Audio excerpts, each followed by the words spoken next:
second ball on the field. Not just for them two, but for a lot of the guys. So again, it's still a work in progress. We're still in September. We're 2 weeks into this thing. There's some great stuff that I thought we did as an offense, and there's a lot of stuff that we can learn from and be better from. So just those two, but us collectively. Coach, how important is it for you guys to start fast? Yeah, it's huge. It's every week. Sometimes you kick a field goal in the first quarter, and you think you screwed the defense for the rest of the game, right? You get down there and you need 6 every single time. That's got to be the mindset. And inevitably, you're not going to get in there every single time, but that has to be the mindset, because when you kick field goals in this league, more times than not, you do get beat. But to your point, being started fast is huge. I thought last week getting that on the 4th down, it was a great. I don't want to call it an individual effort, because there was a lot of guys on that did their job right there.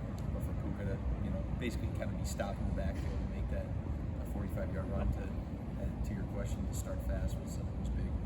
About Blake Corum seemed to step up, take advantage of his opportunity. What do you want to see from him going forward? Yeah, just continue to be Blake Corum and just get better and better every single week. I thought, to your point, I think he went in there and flashed some stuff that we all know, and more importantly, his teammates know he's very much capable of. And so he'll just get more and more opportunities in terms of just, hey, we're playing another opponent this Sunday. And obviously, we don't want any back out there 100% of the time. So he'll get his touches, some way, some form, and he definitely made the most of it last week.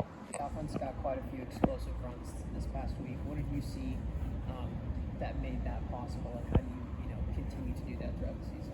There was just as the game went on, I thought our guys really just kind of kept leaning on them a little bit more. It was a hot day out there, and sometimes you get string together a little bit of a drive that takes a little bit of a toll on a D line.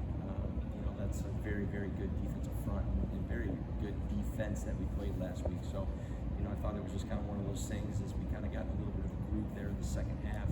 Had our spots in the first half, but really played the ball that we feel like we're capable of. That's where I think you saw those explosive runs come to fruition. Despite everything they've accomplished as a unit, equal secondary is pretty young overall. How have you seen that develop from January? Yeah, I thought in January, it's like, seriously, these two are rookies, because they're studs, and obviously they brought in Dory, so with losing Slay and stuff, so there's been a little bit of shuffle there, and then at safety as well, but not to be confused with that. Really, really good. That's a really good secondary. Our guys know that. They're a problem for most NFL teams. They're a problem for us. We got to be on our P's and Q's in both phases of the game because they'll expose you. They expose bad football across their 11 with their D coordinator, with their DBs, especially if you don't run good routes, crisp routes, they'll expose you. How would you describe the challenge of game planning and going up against the big Fangio defense? Ready for him to hang it up. Stud.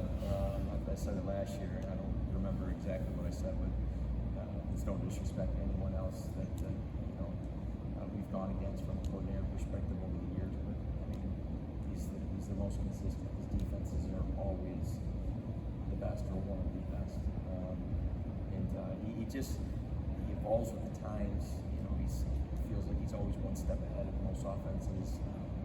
It's a problem. He's got good players with him, so it's a very smart move by